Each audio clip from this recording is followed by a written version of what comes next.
I am Kajal Kumari from BSc Health and Physical Education. My section is 1901, roll number is A08 and course code is PD 315 and मैं आज आपको बताऊंगी training के बारे में, concept क्या होता है, ट्रेनिंग होता क्या है और उसके एग्जाम्पल के तौर पे आपको बहुत सारे एग्जाम्पल समझाऊंगी और मैं उम्मीद करूंगी कि मैं जो समझाऊंगी आपको एकदम क्लियरली समझ में आ जाएगा, क्योंकि मैं उसी तरीके से समझाऊंगी कि आपको मेरा कंसेप्ट समझ में आए। ठीक है, तो जैसे सिंपली मैं एक लाइन बोलना चाहती हूँ, जैसे कि training is the way. Training एक ऐसा पथ है, जैसे हम बोलते हैं हिंदी में उसको बोलते हैं पथ। तो ट्रेनिंग एक ऐसा रास्ता है जिससे हम क्या करते हैं, बहुत अच्छे चीज भी सीखते हैं, बुरे चीज भी सीखते हैं और नया चीज सीखते हैं। ठीक है, तो यह एक हमारा रास्ता है जिसके द्वारा हम कुछ अच्छा सीखने का कोशिश करते हैं और बेटर फील्ड में करते हैं, मतलब किसी भी फील्ड में। ट्रेनिंग होता क्या है, देखिए जैसे यहाँ पे लिखा हुआ है, training is a process of learning skills you need to do a particular job और एक्टिविटी। और एक और मैंने लिखा है यहाँ पे, इन द वर्ड्स ऑफ, मतलब ये एक ऑथर के द्वारा दिया गया है। ठीक है, जैसे डेल्स बीच, तो उन्होंने कहा है कि training is organise procedure in which people learn knowledge and skill for definite purpose. देखिए ये तो एक डिफिनेशन बताया गया है, मैं आपको अब इसको अच्छे से बता रही हूँ। जैसे बताया गया है ये, इसमें ये कहा जा रहा है कि ट्रेनिंग जो एक प्रोसेस है, जैसे ये एक प्रोसेस है, जैसे आप कहीं से भी कुछ सीख रहे हो तो यह क्या कहलाता है, ये ट्रेनिंग कहलाता है। जैसे इसमें यही कहा गया कि यह एक एक्टिविटी है और एक स्किल, जैसे आप कहीं से स्किल ले रहे हो, जैसे आप गेम की बात कर लो, जैसे मैं हैंडबॉल खेलती हूँ तो मैं आप एग्जांपल दे रही हूँ हैंडबॉल के, ऐसे आप किसी भी गेम का ले सकते हो। तो हैंडबॉल में जैसे उसमें क्या है, आप हैंडबॉल खेलते हो तो उसमें आपको ये पता होना चाहिए ना कि हैंडबॉल में प्लेयर कितने होते हैं। अब उसमें प्लेयर कितने होते हैं, अब हैंडबॉल होता कैसे है। अगर आपको, जैसे आप एक अजनबी हो, आपको यहाँ बुला लिया जाए, जैसे मैं किसी को यहाँ बुला लूँ और ये बोलूँ कि बताओ बेटा हैंडबॉल कैसे खेला जाता है, तो वो नहीं बता पाएगा क्योंकि उसको कुछ पता ही नहीं उसके बारे में। तो मैं उसको क्या करूँगी, पहले मैं उसको ट्रेंड करूँगी, उसको ट्रेनिंग दूंगी कि कैसे हैंडबॉल खेलते हैं। जैसे ये तो मैं आपको कंप्लीट कर रही हूँ। जैसे एक और एग्जांपल आप ले लो, जैसे सेना, आप सेना में जा रहे हो तो सेना में अगर आप बहाली हो रहे हो तो सेना में बहाली होने के लिए क्या होना चाहिए, आपको अच्छी तरह से ट्रेनिंग होना चाहिए। जैसे वहाँ पे गए, आपको बोल दिया जाए कि लॉन्ग जंप करके आप दिखाओ या हाई जंप करके आप दिखाओ या फिर आप निशाना लगा के दिखाओ। ठीक है, तो आपको निशाना, अगर आप मान लो बॉर्डर पे गए और आपको पता ही नहीं है कि गोली चलाया कैसे जाता है, तो वहाँ पे निशाना आपको पता ही नहीं कि लगाया कैसे जाता है, तो फिर आप निशाना कैसे लगाओगे। तो आप 100 निशाना मारे, 100 के 100 फेल हो गया। ठीक है, तो इसके लिए आपको क्या होना चाहिए, पहले से आपको ट्रेनिंग लेना होगा। तो किसी ट्रेनर के द्वारा आप जाके जो ट्रेनिंग लेते हो उसी को बेसिकली हम क्या कहते हैं, ट्रेनिंग कहते हैं।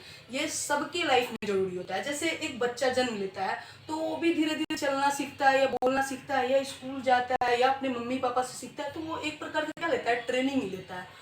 तो यही मतलब मैं ट्रेनिंग से यही समझाना चाह रही थी आपको। जैसे कि आप बहुत सारे एग्जाम्पल के तौर पे आप कुछ भी ले सकते हो। जैसे आप साइकिल सीखना है या फिर आपको ड्राइविंग करना है, कार ड्राइव करना है या बाइक ड्राइव करना है। फॉर एग्जाम्पल आप कार ड्राइव कर रहे हो तो आपको पता ही नहीं है कि इसमें कितने गियर होते हैं, कैसे हम इसको यू टर्न लेंगे, कैसे इसको लेफ्ट लेंगे, कैसे राइट लेंगे, तो कैसे आपको पता हो। इसके लिए हमें क्या करना पड़ता है, पहले हमें ट्रेनिंग लेना पड़ता है।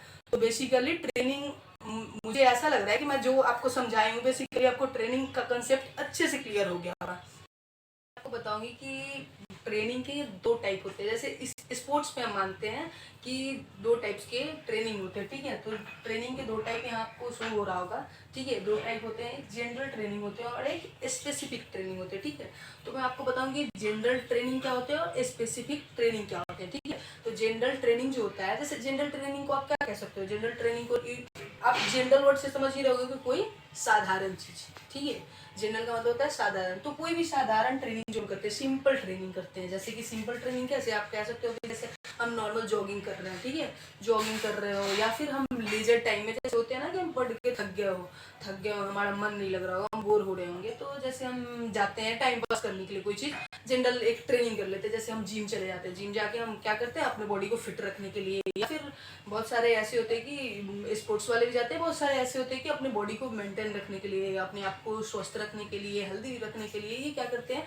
मतलब ट्रेनिंग करते हैं। वो हमारा किस में आता है, जनरल ट्रेनिंग में आता है। जैसे फॉर एग्जांपल मैं आपको बता रही हूँ कि जैसे क्या हो गया कि जैसे एक होता है ना, एक हाउसवाइफ को आप ले लो। ठीक है, एक एग्जांपल मिले हो हाउस वाइफ, तो क्या कर रही है वो क्या कर रही है, वो हो गई कि पूरे दिन अपने घर का काम कर रही है। तो एक तरह से क्या हो गया, उनका एक तरह से जनरल ट्रेनिंग हुआ, वो एक तरह से अपने बॉडी को क्या कर रही है, हेल्दी रखने के लिए मतलब काम भी कर रही है, तो उनका बॉडी क्या है, स्वस्थ रहेगा। ठीक है, तो ये सब हमारा क्या आ जाएगा, जनरल ट्रेनिंग में आ जाएगा। ठीक है, अब क्या मैं बताने जा रही हूँ, स्पेसिफिक ट्रेनिंग क्या होता है। तो स्पेसिफिक ट्रेनिंग क्या होती है, स्पेसिफिक ट्रेनिंग वो होती है जैसे हम कोई गेम वाइज, जैसे एथलेटिक्स, मतलब आप एग्जांपल ले लो कि एथलेटिक्स जैसे हो गया, तो एक एथलेटिक्स का जो प्लेयर है वो क्या करेगा, जैसे 200 मीटर का या 400 मीटर का या ऐसे वो ट्रेनिंग कर रहा है, तो उसको क्या है, उसका रूटीन बना होता है कि वह आज जैसे मंडे हो गया तो मंडे को ये चीज़ करना है, संडे को ये करना है, ट्यूसडे को ये करना है, वेडनेसडे को, वह क्या करता है, एक सिस्टमेटिक वे में चलता है। ठीक है, उसका एक सिस्टम होता है, वो उस सिस्टम से चलता है, वो उस सिस्टम के अकॉर्डिंग ही प्रैक्टिस करता है, उसको सिस्टम के अकॉर्डिंग डाइट भी लेनी होती है और हर एक चीज़ का क्या करना पड़ता है, मेंटेनेंस करके चलना पड़ता है, तभी वह क्या करता है, अपने गोल में या आगे जाके अपने गोल में जाके सक्सेस करेगा जहाँ उसको जाना है। जैसे आप क्या कर रहे हो, आपको अगर इंटरनेशनल प्लेयर बनना है, ठीक है, तो आप इंटरनेशनल प्लेयर बनोगे और एक जनरल ट्रेनिंग कर रहे हो, आप सिंपल जा रहे हो, जॉगिंग करके जा रहे हो, जॉगिंग करके आ रहे हो वापिस, तो आप कर पाओगे, कभी नहीं कर पाओगे। ठीक है, तो इस आपको जहाँ तक मैं समझा रही हूँ आपको क्लियर हो गया होगा कि जनरल ट्रेनिंग क्या होते हैं और स्पेसिफिक ट्रेनिंग क्या होते हैं। तो मतलब इस दोनों में अगर डिफरेंस माना जाए, जैसे difference between general and specific, तो डिफरेंस एक ही, मतलब एक डिफरेंस तो सिंपल वे में ये निकल जा रहा है कि जनरल ट्रेनिंग वो होता है जो हम क्या करते हैं, जनरल तरीके से जाके और जो जॉगिंग कर लिए या लेजर टाइम में जाके हम फुटबॉल खेल लिए या कुछ भी कर लिए, हल्का गए स्ट्रेचिंग, हल्का बॉडी का स्ट्रेचिंग कर लिए हल्का फुल्का करके और जाके हम वो कर लिए। अब जैसे बताओ स्पेसिफिक अगर आप कर रहे हो ट्रेनिंग, आप वहाँ जाओगे, जैसे आप जाओगे प्रैक्टिस करोगे, उससे पहले क्या आपको पूरा बॉडी का स्ट्रेचिंग करना पड़ेगा, फिर आप हल्का जॉगिंग करोगे, फिर बॉडी को वार्म अप करोगे, बॉडी को फिर आप जब कर लोगे प्रैक्टिस, उसके बाद आपको क्या है, रिलैक्स करना होगा, कूल डाउन करना पड़ेगा, उसके बाद आप जाओगे। तो एक प्रकार का वो सब क्या आता है, स्पेसिफिक में आता है। ठीक है, क्लियर है सबको। ऑफिशियल और ऑफिशिएटिंग, अब मैं आपको बताऊंगी कि ऑफिशियल क्या होता है और ऑफिशिएटिंग क्या होता है। ठीक है, जैसे मैं कुछ यहाँ डिफिनीशन लिख रखी हूँ, जैसे ऑफिशियल क्या होते हैं, तो ऑफिशियल होते हैं connected with a position of somebody in authority, a person who has a position of authority. इसका क्या मतलब कहना चाह रहा है, जैसे कि ऑफिशियल का क्या काम होता है, एक ऑथोरिटी को संभालना, मतलब कहीं भी किसी भी फील्ड में ऑफिशियल का बहुत ही बड़ा रोल होता है। ठीक है, जैसे यहाँ पे दिया हुआ है कि ऑफ और relating to an office position और trust, official duties, official documents, holding an office.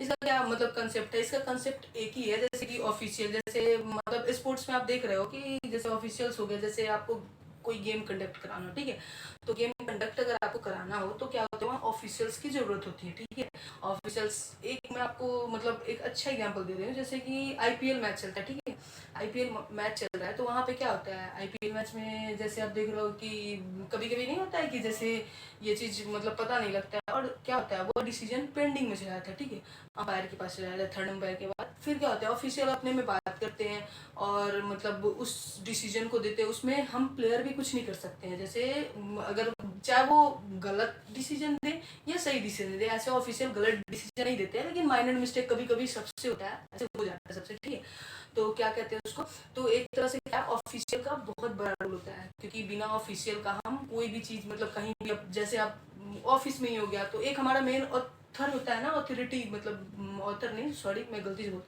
Authority, तो ऑथोरिटी के पास क्या होता है, पूरा मतलब उसके पास उसके हाथ में होता है। एक स्कूल हो गया, स्कूल में क्या होते हैं, डायरेक्टर होते हैं, डायरेक्टर होते हैं, तो डायरेक्टर क्या है, मतलब अब जैसे कोई आप कोई भी चीज़ को डायरेक्ट तो डायरेक्टर के पास लेके नहीं जाते होगे ना, डायरेक्टर के पास नहीं जाते, क्योंकि हम उसको पहले अपने टीचर से सॉल्व करते हैं, टीचर से नहीं हुआ तो प्रिंसिपल से बात करते हैं, प्रिंसिपल से जब सॉल्व ना हो तो हम किसके पास ले जाते हैं, ऑफिशियल। जैसे मैं ऑफिशियल का एग्जांपल दे रही हूँ, तो ऑफिशियल मतलब कि डायरेक्टर के पास ले जाती हूँ, तो यह जो प्रोसेस है इसी को हम क्या बोलते हैं, ऑफिशियल बोलते हैं। ठीक है, कि जो मेन ऑथोरिटी होता है उसको बोलते हैं। अब मैं ऑफिशिएटिंग आपको बता रही हूँ कि ऑफिशिएटिंग क्या होता है, तो देखो, to perform a ceremony, function और duty, to act is an official capacity, act as an official as at a sports contest, to serve as a leader or celebrate or a ceremony, to carry out an official duty or function, to administer the rules of a game or sports, especially as a referee or umpire। देखो यहाँ क्या कहा जा रहा है, यहाँ simply आपको यह बताया जा रहा है कि ऑफिशियल के अंडर में आते हैं ऑफिशिएटिंग।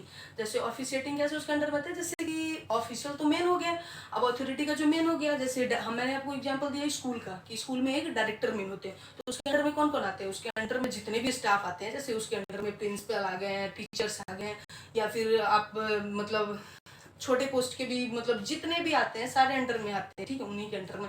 और मेन जो अथॉरिटी जो होता है उनके हाथ में जो रहता है वो डायरेक्टर के हाथ में रहता है, तो जो उसके अंडर में वर्क करता है, जैसे कि गेम में आप देखते हो ना अंपायर, अंपायर होते हैं और क्या होते हैं, रेफरी होते हैं, ठीक है, तो ये दोनों होते हैं। तो ये दोनों किस में आते हैं, ये दोनों आते हैं ये हमारे ऑफिशिएटिंग में आते हैं, ठीक है। तो ऑफिशिएटिंग में ये दोनों आते हैं, इनका क्या काम होता है, जैसे कि गेम के, जैसे अब गेम चल रहा है, ठीक है, गेम के अंडर में जैसे हमारा अगर रेफरी ना हो, ये मतलब रेफरी ना हो और मतलब क्रिकेट चल रहा है उसमें अंपायर ना हो, ठीक है, तो अंपायर के बिना कौन डिसीजन लेगा, फिर तो हम प्लेयर हैं, तो हम प्लेयर ही डिसीजन कर देंगे कि ऐसे हो गया, वो कोई रूल के मुताबिक खेल नहीं होगा। तो ऑफिशिएटिंग भी होना कंपलसरी होता है, जिसमें हमें मतलब पता लगे कि हमने क्या फॉल किया, क्या गलती किया, क्या सही किया, और एक तरह से मतलब रूल के मुताबिक गेम भी हो रहा है और मजा भी आता है उसमें खेल में। अब विदाउट आप ऑफिशियल कहीं खेलने चले जाओ, आपको मजा आएगा खेलने में, बिल्कुल भी नहीं आएगा, क्योंकि कोई रूल तो है ही नहीं। तो ऐसे हम जैसे जा रहे हैं, इधर बॉल किया, इधर फेंक दिए, इधर मन किया, इधर फेंक दिए, तो ये मस्ती मस्ती में हो गया, ये कोई गेम नहीं हुआ। तो एक मतलब अगर रूल के अनुसार आप गेम खेलते हो तो उसमें क्या है, ऑफिशिएटिंग मतलब एक अंपायर और इसका रेफरी का होना बहुत जरूरी है। तो मैंने आपको आज क्या क्या पढ़ाया, मैंने आपको पढ़ाया फर्स्ट मैंने आपको बताया कि ट्रेनिंग क्या होती है, ठीक है, ट्रेनिंग क्या होती है, ट्रेनिंग के टाइप्स कितने होते हैं। तो बेसिकली मुझे आपसे उम्मीद है, जैसा मैं पढ़ाई हूँ वैसे तो मेरे को मतलब उतने अच्छे से नहीं आता है, लेकिन जो मैं पढ़ाई हूँ मैं उम्मीद करती हूँ कि आपको अच्छे से समझ गया होगा, मतलब क्योंकि मैं एकदम इजी वे में आपको समझाई हूँ कि ताकि आपको अच्छे से समझ आए। Thank you, have a nice day.